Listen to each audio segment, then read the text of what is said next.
The palace thought it could keep this quiet, but the silence itself became the loudest scandal of all, because behind those gilded doors on March 31st, something snapped, and suddenly a royal family wasn't just divided, it was at war with its own blood. The world is staring at April 20 like it's a ticking bomb. Balmoral, a private summit, no cameras, no witnesses, no William, no Catherine, just a father and a son who may no longer belong to him. And that absence, that carefully controlled guest list, it doesn't whisper peace, it screams strategy. Because when a king removes every observer, what's left is truth or something far more dangerous. But here's where it twists. While King Charles extends what looks like a trembling olive branch, Meghan Markle is reportedly tightening her grip, not loosening it, not softening, not negotiating, building layer by layer, demand by demand, a fortress, and inside that fortress, 2 children, and a narrative that refuses to let them step outside. And suddenly the question isn't, will Harry reconcile? The question becomes, who is controlling the terms of that reconciliation? Because insiders are pointing to something far colder than a family disagreement. Monthly reports, welfare checks, health updates, education summaries. To Charles, it's grandfatherly concern, but to Meghan, it's surveillance, it's intrusion, it's a threat. And not just any threat, a calculated move to pull Archie and Lilibet back into the gravitational pull of the crown. And that's where the temperature rises. Because just as the palace thought it could keep things diplomatic, Meghan allegedly flipped the script. The passport standoff. Quiet at first, administrative, boring even, but then suddenly explosive. She wants titles not just acknowledged, but elevated, displayed, prominent, marketable, not whispers of royalty, headlines of it. And when the palace didn't meet that March 31 deadline, the pivot was immediate. No titles, no children, no compromise, no travel, no reunion. And just like that, a grandfather's invitation becomes a bargaining chip. But wait, look closer, because something else is happening behind the scenes. Something darker. Narratives, carefully placed, stories leaking into media spaces that feel familiar, claims of neglect, coldness, distance, echoes of past accusations, almost like a pattern repeating itself. And suddenly, it's not just a disagreement, it's a perception war. And in that war, timing is everything. Because as these narratives spread, another voice emerges, one that doesn't speak publicly but echoes loudly in private corridors. Camilla, watching, observing, and according to biographers, not fooled. Not even in the beginning. She didn't see a fairy tale. She saw calculation. A woman who didn't stumble into royalty but studied it, targeted it, adapted to it. And then there's the past, the part that refuses to stay buried. Because the timeline doesn't sit still. It shifts, it bends, it contradicts. Meghan once said she knew nothing about the royal family, but biographers are painting something very different. A woman researching, observing, learning, not walking in blind, but stepping in prepared. Africa, Diana, charity, trauma, each piece aligning too perfectly, almost like a puzzle already solved before it began. And Harry, he didn't just fall in love, he recognized something. Or maybe he was made to believe he did. Because here's the psychological twist no one wants to say out loud. What if he's not just protecting his wife? What if he thinks he's protecting his mother? All over again. That changes everything. Because now disagreement becomes betrayal. Doubt becomes disloyalty. And anyone who questions the narrative, they're cut off, removed, erased, friends vanish, voices disappear. And slowly, a man who once had a world around him ends up with nothing but one voice left, one influence, one reality. And that reality is tightening. Because while the palace waits patiently, cautiously, Meghan escalates. New demands, not smaller, bigger, bolder.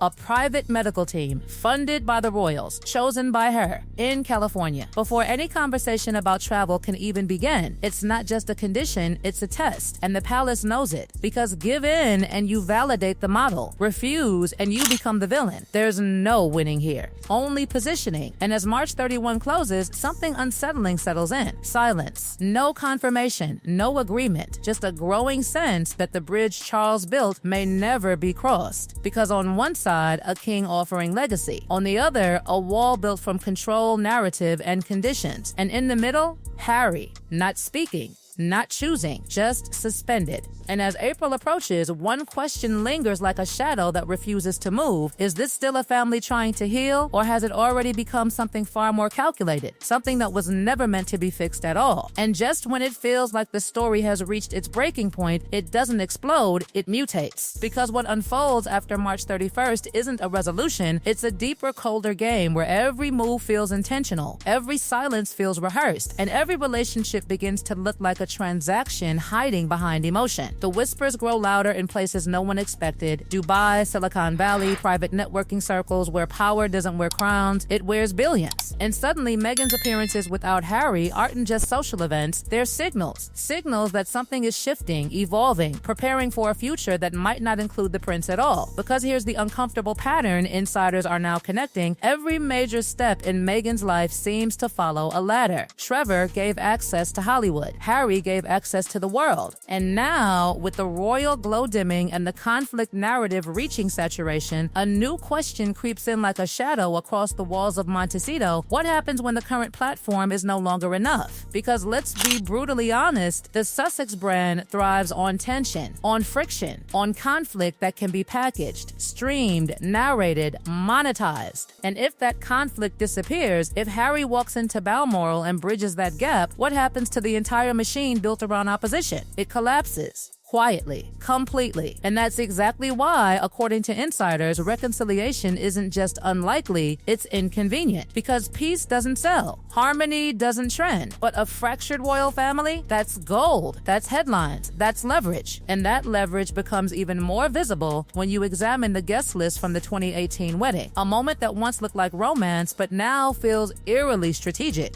Oprah, Clooney's, a list figures who barely knew Meghan yet sat in prime seats as if witnessing not just a union but a launch, a debut into a different world entirely, a world where royalty becomes a brand asset and relationships become stepping stones. And this is where the theory turns chilling, because what if Harry was never the final destination? What if he was the ultimate bridge, the highest rung on a ladder that was always meant to go higher? Biographers like Tom Bauer and Hugo Vickers don't whisper this anymore. They state it with unsettling clarity, a pattern of ascent, of alignment, of calculated movement from one level of influence to the next. And now, in early 2026, those same patterns appear again, only this time, the stakes are global, the circles are richer, and the whispers are louder. Billionaires, investors, private deals discussed behind closed doors, and Meghan reportedly right in the center of it all. Networking, positioning, expanding. Meanwhile, Harry stands in a reality that feels increasingly isolated. A man who once had a brother, a circle, a country, now reduced to echoes of past connections. Friends who moved across continents to stay close to him now say they can't even reach him. Invitations unanswered, messages ignored, meetings blocked, and when they do hear from him, it's brief, careful, almost secretive, as if every interaction must pass through an invisible filter before it reaches the outside world. Because here's the tragedy no one can ignore anymore: Harry isn't just distant from his family, he's distant from himself. A man who once defined spontaneity now lives inside a structure that feels curated, controlled, and carefully managed. And yet, the most haunting layer of all isn't the business, the networking, or even the isolation. It's the psychological mirror that keeps pulling him back into a past he can't escape. Diana. Always Diana. Her pain, her story, her betrayal. Because according to insiders, Meghan didn't just understand Harry's trauma, she learned how to live inside it, how to echo it, how to recreate it just enough to keep him locked in a loop where protecting her feels identical to saving his mother. And once that connection is made, it becomes unbreakable. Because leaving her wouldn't just mean walking away from a relationship, it would feel like repeating history, like failing Diana all over again. And that's the trap. Because now, every royal concern looks like an attack. Every question looks like control. Every attempt at reconciliation feels like a setup. And so, Harry stays exactly where he is, defending, shielding, standing firm against a family that now feels more like an enemy than a home. Meanwhile, inside the palace, something colder is taking shape. Not emotional, not reactive, strategic. Princess Anne stepping forward not with sentiment, but with doctrine. Her stance is clear, sharp, almost unyielding. Titles are not tools. They are not marketing assets. They are not negotiable commodities to be stamped onto passports for commercial gain. reign. And if the Sussexes continue to treat them as such, then the institution itself must respond. And suddenly, the conversation shifts from family to survival. Because behind those walls, discussions are no longer about bringing Harry back, they're about protecting the monarchy from what he represents now. A wild card, a liability, a man whose decisions are no longer his own, or at least no longer predictable. And as April 20 approaches, the stakes transform from emotional to constitutional. Because if Harry doesn't show up, if the meeting collapses, if the demands remain unmet, then the palace may be forced to make a decision it never wanted to consider. Where does Harry stand in the future of the crown?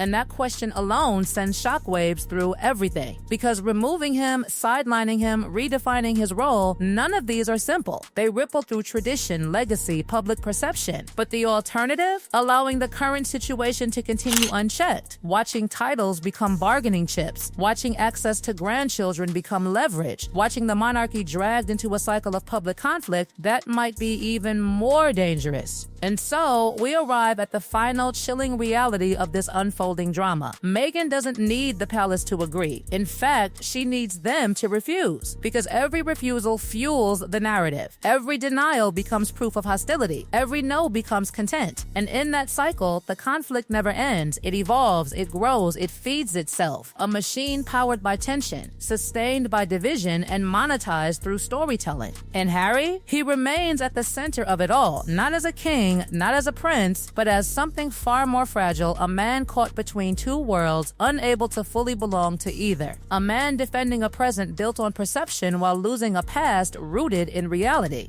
And as the sun rises on April 1st, the palace no longer waits with hope, it watches with clarity. Because the dream of reconciliation has quietly faded, replaced by a harsher truth, this may never have been a story about coming back. It may have always been a story about moving on, permanently. And somewhere between Balmoral's silence and Montecito's sunlight, one question refuses to die, echoing louder with every passing hour. If the bridge is never crossed and the wall never falls, then was it ever meant to be a family again? Or was it always just the beginning of something designed to break it?